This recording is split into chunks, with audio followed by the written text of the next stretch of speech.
wabarakatuh. Alhamdulillah rabbil alamin. Wa bihi nasta'in ala umurid dunya waddin. Wassalatu wassalamu asrofil anbiya wal mursalin Sayyidina wa ala Muhammadin sallallahu alaihi wasallam wa ala alihi wa ashabihi ajma'in wa ala tabi'in wa tabi'ahum wa man tabi'ahum ihsan ila yaumiddin. Wassalamu tasliman katsiran ma ba'du.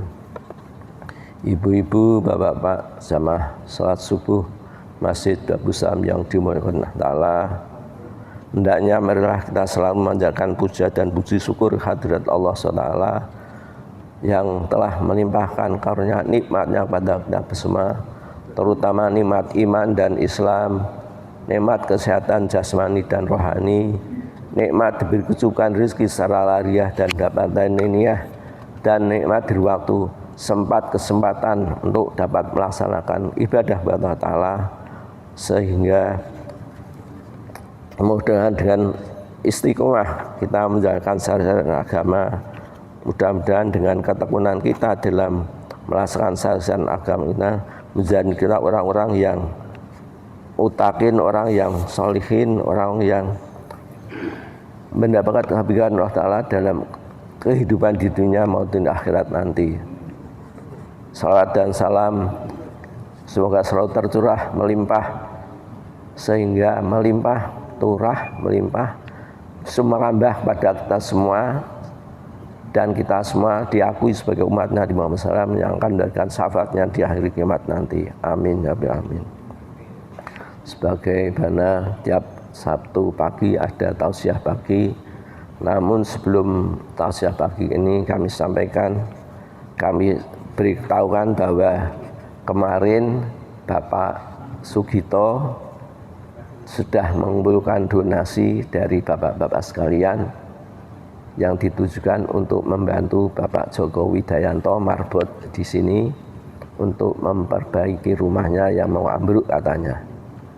Ya, kita tidak tahu fisiknya saja bagaimana, namun alhamdulillah dari rasa empati dari bapak-bapak dan ibu sekalian terkumpul kalau tidak salah 4.720.000 rupiah, dan sudah disalurkan atau diterimakan langsung pada Pak Joko pada Jumat pagi kemarin.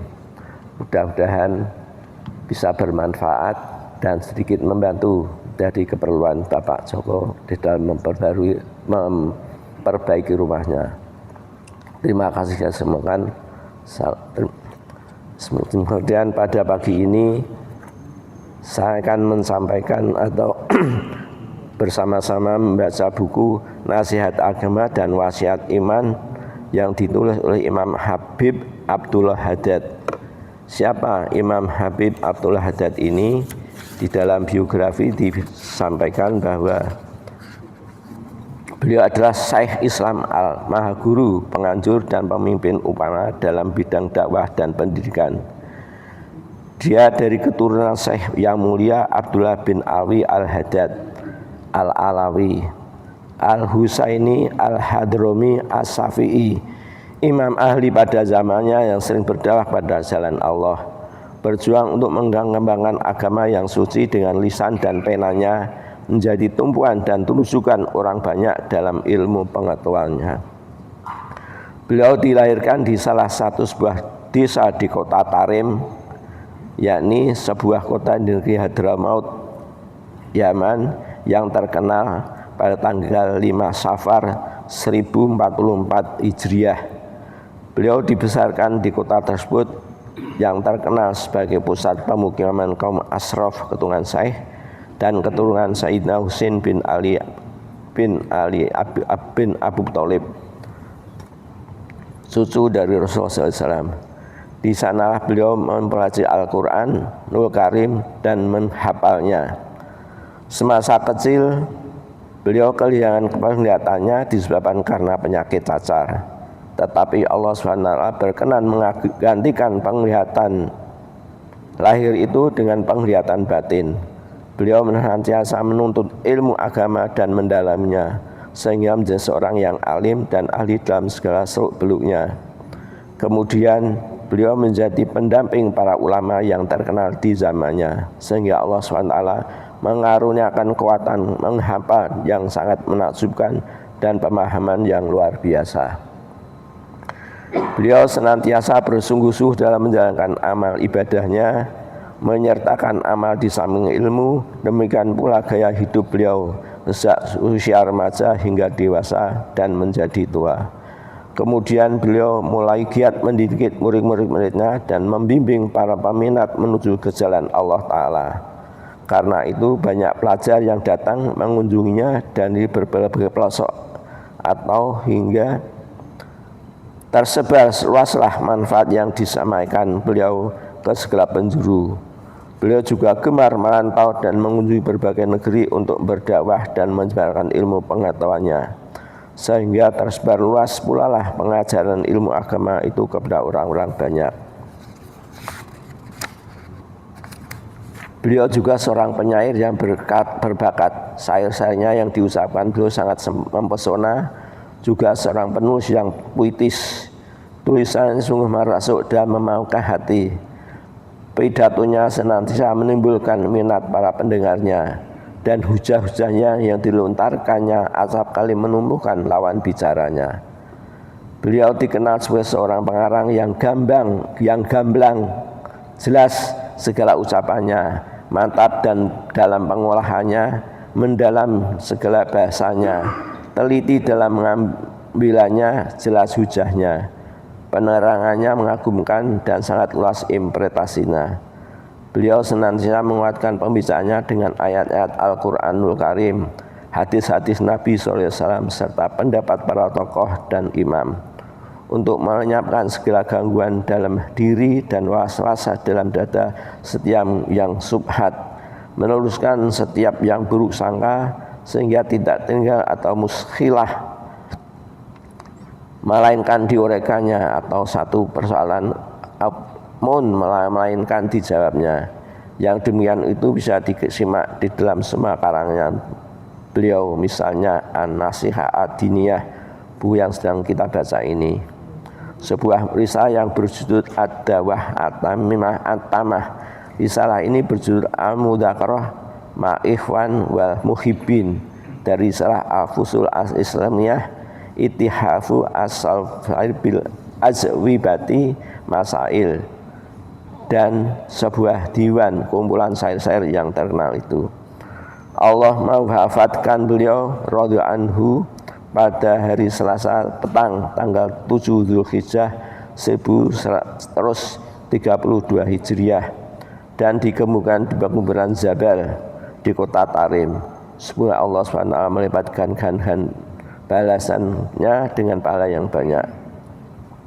Di antaranya kumpulan buku-buku kitab-kitab yang sudah ditulis ialah, di antara buku-buku yang terbaik di karya Imam Al-Haddad rahimahullah ialah buku yang berjudul An-Nasihah Ad-Diniyah wa Saya Al-Imaniyah, seperti yang kita baca nanti.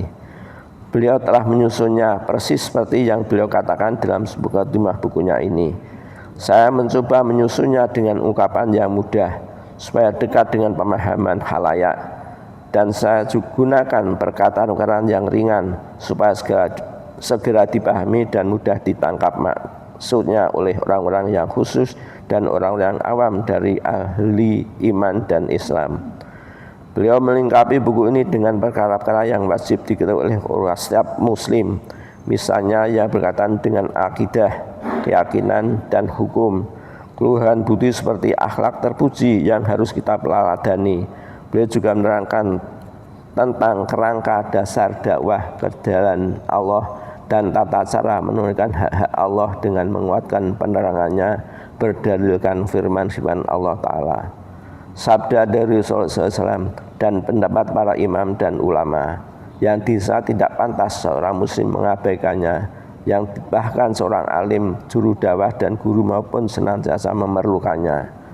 Sengaja saya menambahkan berbagai penjelasan ungkapan-ungkapan pengarang yang tidak ada pada naskah aslinya agar mudah disimak dan sudi dirujuk apabila perlu. Saya juga telah memberikan pembahakan bagi tiap-tiap pembicaranya sehingga membuat komentar-komentar yang perlu, di samping berbagai perbaikan yang teliti sehingga buku ini menjadi sempurna untuk dipersembahkan sesuai dengan maksud dan tujuan, yakni mudah, enak dan indah. Semoga Allah SWT memberi balasan pahala kepada pengarang dan penerbit, baik bagi pihak Islam dan kaum muslimin, dan baik bagi pihak ilmu pengetahuan dan ilmu pengetahuan, serta mendatangkan manfaat yang besar.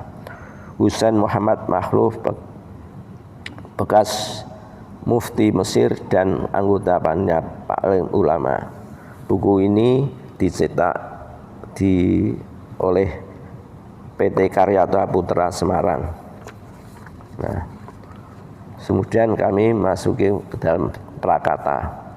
Bismillahirrahmanirrahim. Dengan nama Allah yang Maha Pengasih dan Penyayang.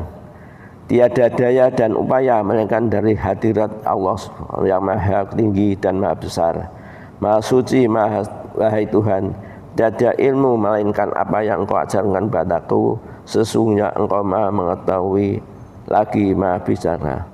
Subhanaka la ilma lana illa ma 'allamtana inna anta alimul hakim. Rabbi shrahli sadri wa yassirli amri wahlul 'uqdatam min lisani yafqahu qawli.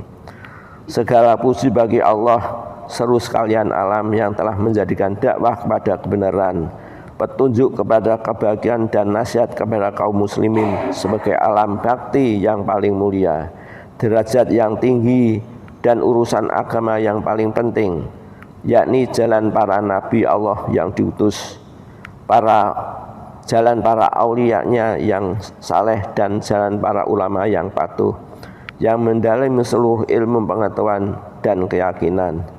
Salat dan salam semoga tetaplah atas junjungan dan penghulu kita Nabi Muhammad SAW, yang percaya dan kekasih yang teguh, penutup sekalian para nabi, para mutakin, pemimpin bagi orang yang terdahulu dan yang akan datang kemudian pula atas keluarga dan para sahabatnya yang suci hati dan lagi benar, dan atas para pengikutnya yang baik hati sehingga hari akhirat.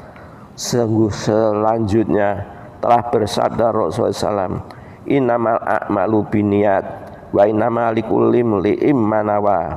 Haman kanat hijratuhu ila wa rasulihi fa hijratu ila wa rasulihi, wa man kanat hijratu ila dunya yusibuha awi imra'atan yankihuha fa hijratu ila ma hajazaa ilaih. Rawahu Muslim. Hadis yang aslinya, sesungguhnya tiap-tiap amal itu disertai dengan niat, dan sesungguhnya bagi setiap manusia itu balasan apa yang telah diniatkannya. Barang siapa berhijrah atau berpindah dari suatu negeri karena Allah dan Rasulnya, maka barang siapa berhijrah karena dunia yang dituntunnya, atau karena seorang perempuan yang tidak dinikahinya, maka hijrah itu kepada apa yang berhijrah karenanya. Riwayat Bukhari dan Muslim. Nah, hijrah riwayat hadis ini kan diriwayatkan oleh Bukhari dan Muslim, ya, ketika Rasulullah SAW berhijrah dari Mekah menuju Madinah karena sudah mendapatkan izin atau perintah dari Allah Ta'ala. Sebelumnya Nabi Muhammad SAW dan para pengikutnya masih bertahan di Makkah walaupun mendapatkan serangan atau permusuhan dari kaumnya sendiri, kaum Quraisy, kaum kafir Quraisy, sangat sekali, sehingga Rasulullah SAW sangat prihatin dengan keadaan dirinya, keadaan para pengikut-pengikutnya karena mendapatkan tekanan atau permusuhan yang demikian besar. Sampai permusuhan itu Nabi Muhammad diboikot, tidak boleh berkomunikasi, berhubungan dengan kaumnya, tidak boleh berdagang, tidak boleh berbicara, tidak boleh saling membantu. Namun karena masih bersaudara, orang-orang yang memboikot itu akhirnya juga tidak tega dengan Rasulullah. Malam-malam, waktu-waktu sunyi, secara sembunyi mereka itu tetap memberikan bantuan kepada Nabi Muhammad SAW dan para pengikutnya. Dan pada suatu malam Rasulullah mendapatkan mimpi bahwa apa maklumat yang tertulis tentang pemboikotan itu dan digantung di pintu Ka'bah hancur dimakan rayap. Maka berarti maklumat itu sudah tidak berlaku karena sudah tidak ada. Oleh karena itu Nabi Muhammad bisa keluar dan menyaksikan sendiri bahwa maklumat yang ditulis oleh kaum Quraisy untuk pemboikotan itu sudah tidak ada. Dan atas izin dari Rasulullah akhirnya Rasulullah berhijrah dari Mekah menuju Madinah yang terkenal dengan tahun hijrah. Untuk akhirnya Rasulullah bisa menuju ke Madinah dengan selamat, ditemani oleh teman setia beliau ialah Sayyidina Abu Bakar Siddiq radhiyallahu anhu. Dan dalam perjalanan hijrah itu banyak sekali peristiwa yang tersembunyi yang juga termaksud di buku-buku sejarah Islam, di mana Rasulullah SAW akhirnya bersembunyi di Gua Sur, ya, gua antara Mekah dan Madinah. Guanya itu di tempat tinggi sangat sekali. Kalau kita pernah umroh, pernah ziarah, ada yang sampai ke Gua Sur, ada yang hanya bisnya berhenti sejenak di pinggir jalan, ditunjukkan saatnya itu loh 2 gusur. Kita bisa melihat orang-orang yang menuju sana jalan, akhirnya orangnya menjadi kecil sampai tidak terlihat oleh pandangan kita secara telanjang mata gini. Lain hanya dengan Gua Hiro, tempat Rasulullah mendapatkan wahyu yang pertama. Gua Hiro itu ada di kota Mekah, ada di daerah Sib Amir. Dia adalah sebuah bukit seperti puntuk unta, dan di atas puntuk unta itulah Gua Hiro. Itu relatif lebih mudah dijangkau daripada Gua Sur yang antara Makkah dan Madinah. Kemudian sabdanya lagi, ad-dinu nasihah qalu liman ya Rasulullah qala lillahi wa malaikatihi lillahi wa kitabihi wa rusuli la aimatil muslimina amatihim. Agama adalah hidayah, nasihat.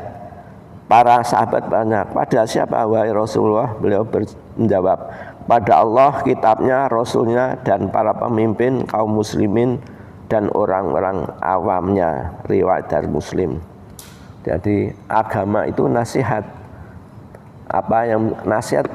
Ini dikatakan nasihat bagi Allah. Kepada siapa wahai Allah? Beliau menjawab, kepada Allah, pada Rasulnya, pada kitabnya, pada Rasulnya.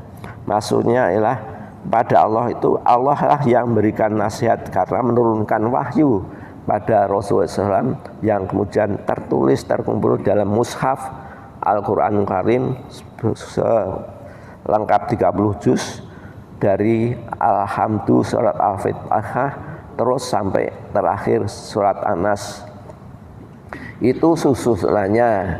Namun turunnya Al-Quran tidak seperti yang dikumpulkan di dalam Al-Quran, terkumpul dalam surat Al-Fatihah, terus Al-Baqarah, terus sampai Al-Fatihah, surat An-Nas, bukan. Namun Al-Quran diturunkan sesuai dengan tema atau kejadian waktu, atau karena Allah ingin berikan jawaban-jawaban atas persoalan-persoalan yang dihadapi oleh Rasulullah SAW. Jadi turunnya Al-Quran itu tidak dari Al-Fatihah, kemudian Al-Baqarah, kemudian sampai seterusnya sampai akhirnya juz 30 itu tidak, turunnya tidak begitu. Seperti kita sudah sering mendapatkan bahwa turunnya Al-Quran pertama ialah surat Al-Alaq, Iqra bismi rabbikal ladzi khalaq, khalaqal insana min alaq, Iqra wa rabbukal akramul alladzi 'allama bil qalam, 'allamal insana ma lam ya'lam. Itulah wahyu pertama yang diturunkan Allah Taala kepada Nabi Muhammad ketika beliau bertahanut di Gua Hiro. Sedangkan ayat yang terakhir dari Al-Quran ialah al-yauma akmaltu dinakum wa atmamtu alaikum nikmati wa raditu lakumul Islam madina, yang diturunkan di padang Arafah ketika Rasulullah melaksanakan haji wada atau haji yang terakhir beliau. Maka itulah kalau diturut urut-urutnya tidak seperti yang disusun di dalam Al-Quran. Bagaimana kalau Al-Quran bisa disusun dari Alhamdulillah Al-Fatihah sampai Quran Nas? Itulah yang disusun berdasarkan petunjuk dari Rasulullah SAW kepada para sahabatnya, yang penyusunnya sendiri sudah ditartilkan atau ditaskhihkan kepada malaikat Jibril alaihissalam, sehingga Al-Quran yang kita baca, sering kita baca melalui tadarus Al-Quran di Masjid Babus Salam ini tiap hari Senin, Rabu, dan Jumat pagi, dan kita selalu baca di dalam kita menyelesaikan bacaan-bacaan odot one day one juz setiap hari pada bapak-bapak yang mengikutinya.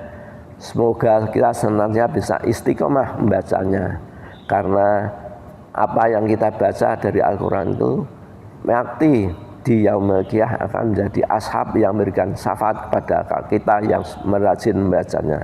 Semoganya kita selalu mendapatkan hidayah dari Allah Ta'ala untuk bisa membacanya. Amin ya rabbal alamin. Buku ini saya susun dengan menuangkan di dalamnya intisari nasihat agama dan wasiat iman, dengan maksud agar ia bermanfaat dan bisa dimanfaatkan. Di samping sebagai peringatan bagi diri saya dan saudara saya dari kalangan kaum muslimin, saya mencoba menyusun dengan ungkapan yang mudah, supaya dekat dengan pemahaman khalayak, dan saya gunakan perkataan-perkataan yang ringan supaya segera dipahami dan mudah ditangkap maksudnya oleh orang-orang yang khusus dan orang-orang awam dari ahli iman dan Islam. Saya namakan nasihat agama dan wasiat iman. Saya mohon kepada Allah Ta'ala agar menjadikan persembahan buku ini ikhlas karena Allah yang Maha Mulia, dan mendekatkan saya kepadanya di dalam surga naim. Saya juga berharap di samping untuk diriku, manfaat buku ini bisa merata kepada saudara-saudaraku kaum muslimin. Sesungguhnya dialah Allah adalah penguasa atas segala sesuatu dan penentu dari segala sesuatu. Hanya Allah yang sebaik-baiknya tempat bergantung, dan aku tidak akan beroleh taufik melainkan dari Allah Ta'ala juga. Dan kepadanya aku bertawakal, kepadanya aku kembali. Imam Hafidz Abdul Al-Haddad. Nah, ini baru menjelaskan tentang bab takwa.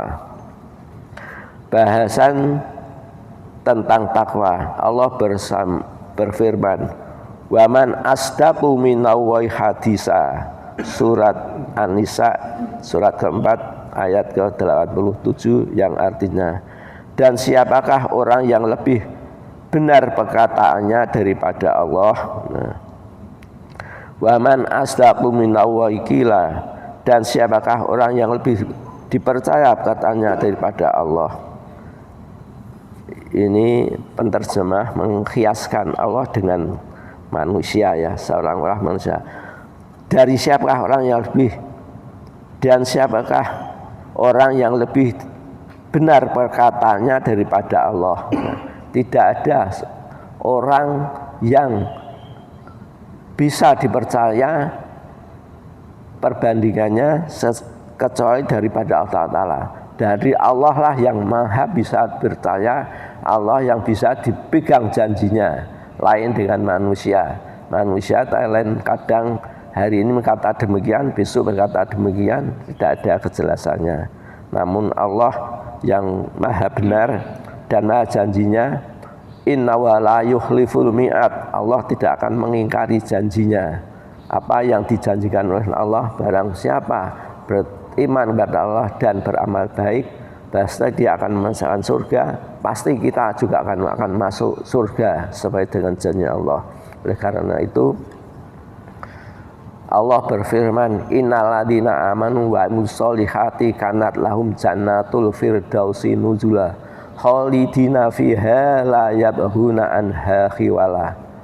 Allah, sesungguhnya orang yang beriman dan beramal saleh besok pasti akan masuk ke dalam surganya Allah Ta'ala. Dia tidak akan berganti dan tidak akan jemu, tidak akan bosan, akan berada di dalam surganya Allah Ta'ala. La yabghuna anha khiwala. Kemudian Allah berfirman, Qulau kana bahru midada li kalimati rabbi lanafida bahru qabla an tanfada kalimatu rabbi walau ji'na bimisli dada. Seandainya ranting-ranting dari pohon itu dibuat kolam sebagai pena dan daun-daunnya sebagai halaman yang akan kita tulis dengan ilmu Allah, dan lautan itu dijadikan tinta untuk menulis kalamullah itu, maka kalam Allah itu tidak akan habis ditulis dengan sekiranya dilipat gandakan bahannya untuk menulis.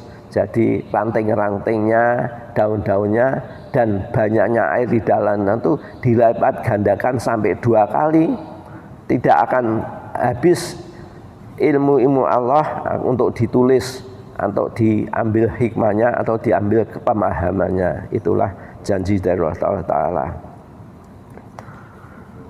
Kemudian Allah berfirman lagi, Ya ayyuhalladzina amanu taqullaha haqqa tuqatih wa la tamutunna illa wa antum muslimun wa'tasimu bihablillahi jami'an wa la tafarraqu wadhkuru ni'mata 'alaikum id kuntum a'da'an fa'alafa baina qulubikum fasbahtum bi ni'matihi ihwana wa kuntum ala safa hufratin minan nar fa'anqadakum minha kadzalika yubayyinu Allahu lakum ayati la'lakum tahtadun wa taqum minkum ummatun yad'una ilal khairi wa ya'muruna bil ma'ruf wa yanhauna 'anil munkar wa ulaika humul muflihun wa la takunu kalladzina tafarraqu wa ikhtalafu min ba'di ma ja'ahumul bayyinatu wa ulaika lahum adzabun adzim.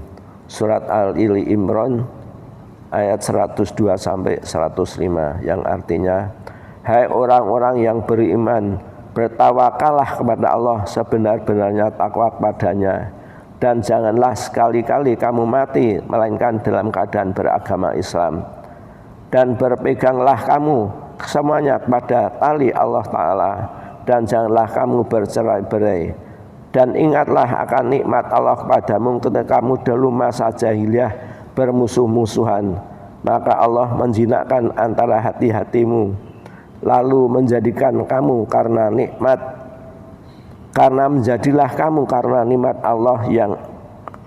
Allah orang-orang yang bersaudara, dan kamu telah berada di tepi jurang neraka, lalu Allah menyelamatkan kamu daripadanya. Demikianlah Allah menerangkan ayat-ayatnya kepada kamu agar kamu mendapatkan petunjuk, dan hendaklah ada di antara kamu segolongan umat yang merayu, yang menyeru kepada kebajikan, menyuruh kepada yang ma'ruf, dan mencegah dari yang mungkar. Merekalah orang-orang yang beruntung, dan janganlah kamu menyerupai orang-orang yang bercerai-berai dan berselisih sesudah datang keterangan yang jelas kepada mereka. Mereka itulah orang-orang yang mendapatkan siksa yang berat. Firman Allah yang berbunyi, hai orang-orang yang beriman, bertakwalah kepada Allah sebenar-benarnya takwa kepadanya, merupakan perintah Allah Azza wa Jalla kepada hamba-hambanya dari golongan kaum mukminin agar bertakwa, karena Tuhan telah menghimpun di dalam sifat takwa itu segala kebaikan dunia dan akhirat. Kemudian kaum muslimin diperintahkan pula untuk bertakwa kepadanya agar mereka bisa beroleh kejayaan dan penghormatan yang telah disediakan di dalam sifat takwa itu, dari kebajikan dan kesempurnaan, juga kebahagiaan dan kemenangan semata-mata sebagai rahmat kepada hamba-hambanya dari kaum mukminin. Demikian Allah Maha Pengasih terhadap hamba-hambanya yang mukmin. Sedangkan takwa yang merupakan wasiat Allah yang paling utama untuk orang yang terdahulu dan yang datang kemudian.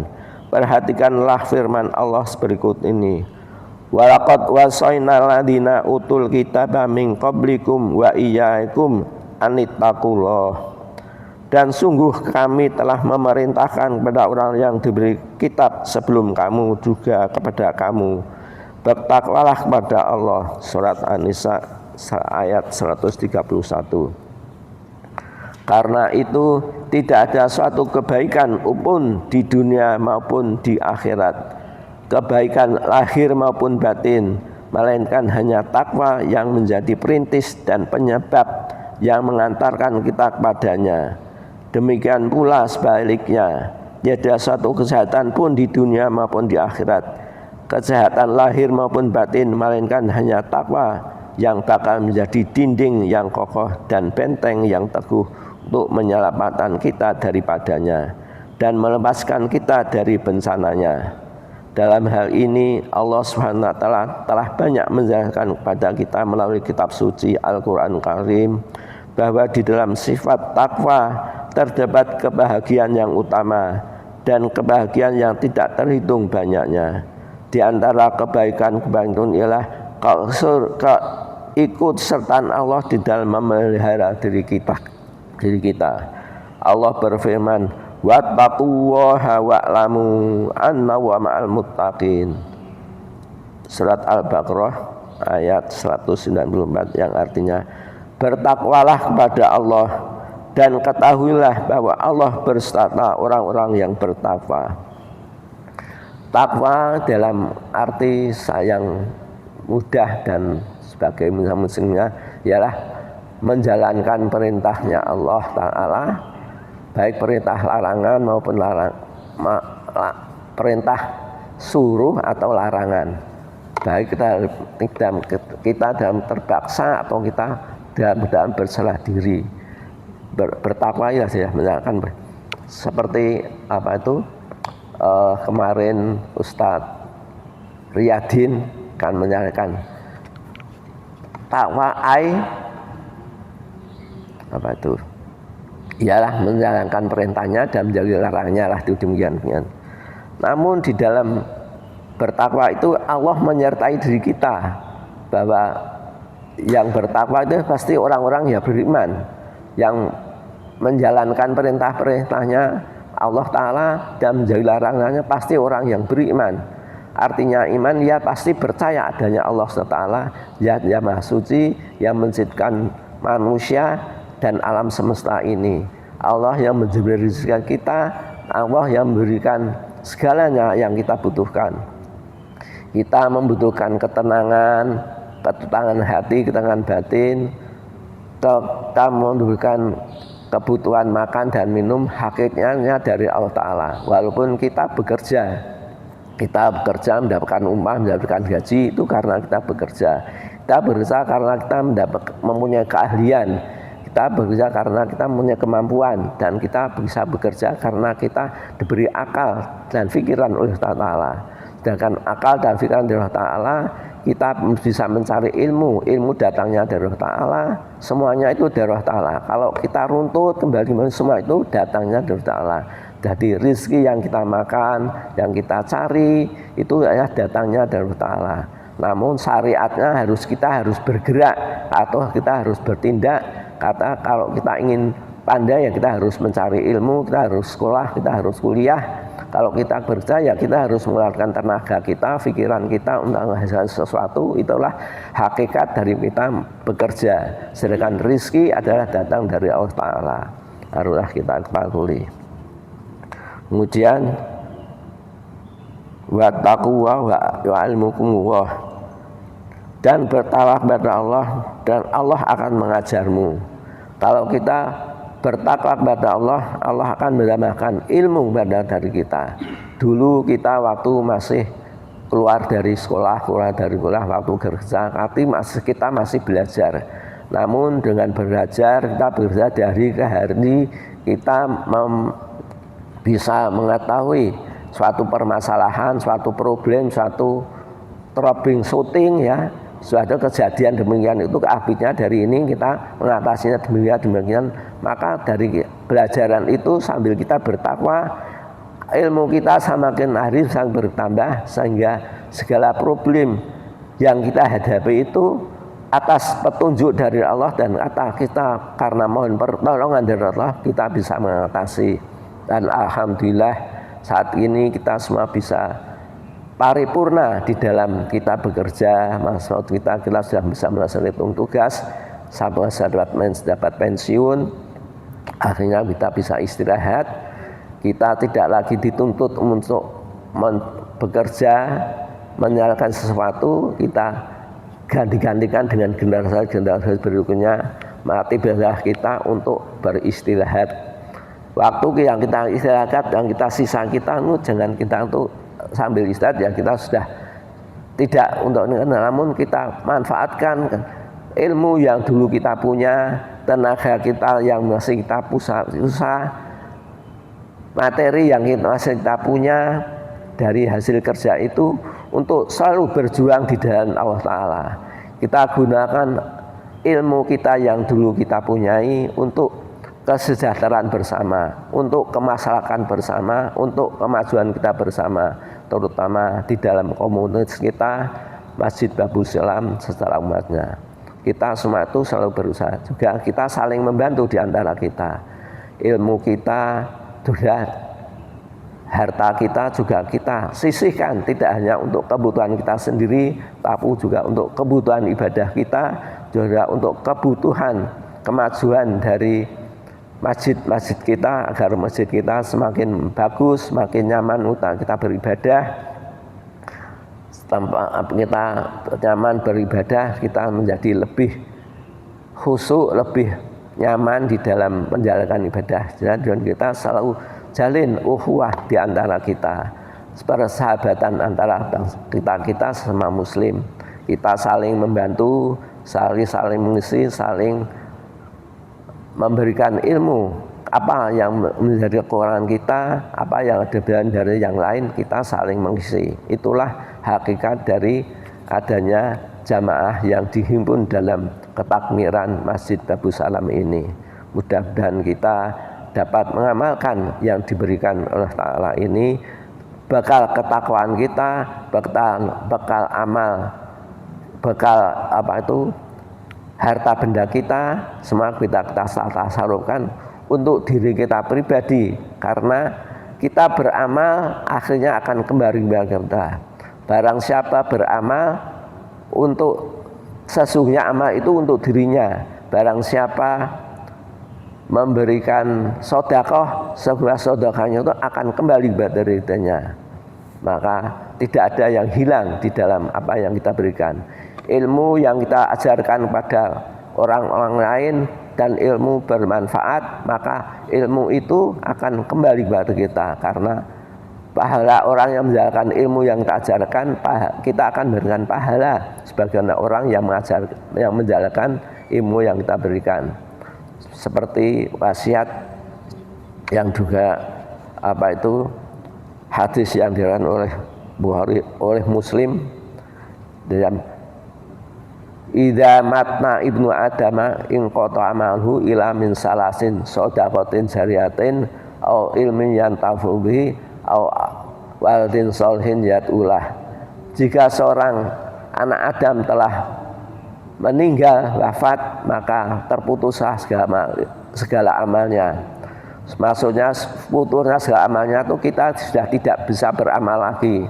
Kalau kita sudah mati meninggal, kita tidak bisa sholat lagi, kita tidak bisa sedekah lagi, kita tidak berinfak lagi, kita tidak bisa umroh lagi, ya, karena kita sudah meninggal, jasadnya sudah meninggal. Namun ilmu-ilmu atau amal-amal yang sudah kita lakukan dulu-dulu sebelum kita meninggal, uang kita yang kita jariahkan, uang kita yang kita berikan kepada orang lain untuk bersedekah, untuk membantu orang lain dalam menyelesaikan kewajiban-kewajiban karena dia punya hutang, karena dia belum bisa bayar kuliah, belum bisa bayar sekolah, itu bermanfaat.